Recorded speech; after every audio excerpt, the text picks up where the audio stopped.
Good evening, Karina Carvalho with ABC News. Senate crossbenchers have launched into a spirited fight for survival on what may be their second last week in Parliament. Debate has begun on laws which are likely to wipe out micro-parties, one of the last impediments to an election in the second half of the year. Here's National Affairs correspondent Greg Jennett. Time is running out. Honourable Senators. Days are numbered. Hey, you got 500 votes. Order. 500 votes. You got 500 votes. You're in there. Senator Lazarus. Numbers matter more than ever, and the government's got them. This is the Parliament of Australia, not a dictatorship. That is and not they a will point not of even order. allow it to Resume your debate. seat. By Thursday night or Friday, decade-old rules for the election of senators will have been swept aside, and a motley crossbench with it. Wedging the Greens in a position of power, have fun. Oh my God, you're going to have some fun.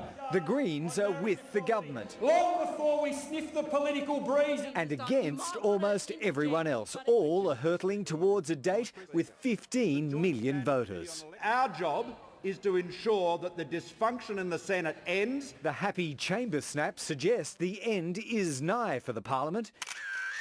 And although Labor fears unfettered coalition control, so that if he wins the election, he can force absolutely anything he wants through the Parliament, just like John Howard did with work choices.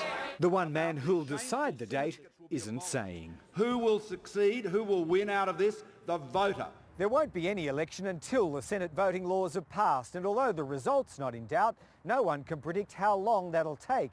The Senate's passed a motion to argue it out indefinitely, and well into the weekend if it has to. And with so many election options in play, The member opposite seems to have caught the budget speculation bug. the bout of speculation over budget timing seems to be at rest. That will be the focus of the budget on May 10. But don't expect personal tax cuts to be a feature. The best way to drive income tax cuts ultimately is off growth. So our focus is very much on let's drive the growth. Which apparently means business comes first. Greg Jennett, ABC News, Canberra. For more, political editor Chris Ullman is at Parliament House. Chris, let's start with the Senate Reform Bill. Just how high are the stakes here?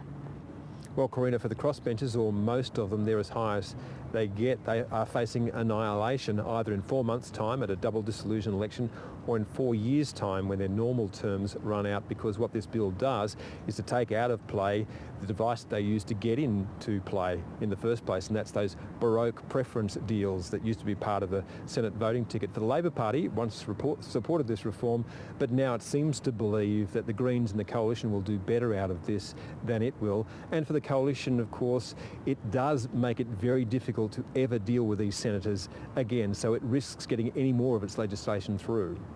So, Chris, are we looking at an early election?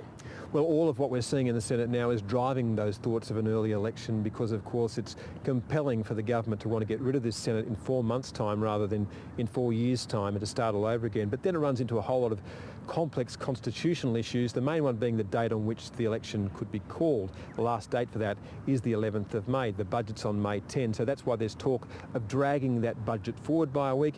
And the interesting thing to watch there is that the government doesn't have to bring the Senate back to do that, which would be very difficult. Just the House of Representatives, which is much easier because it controls the numbers. So after watching the Senate, the next place to watch will be the House of Representatives.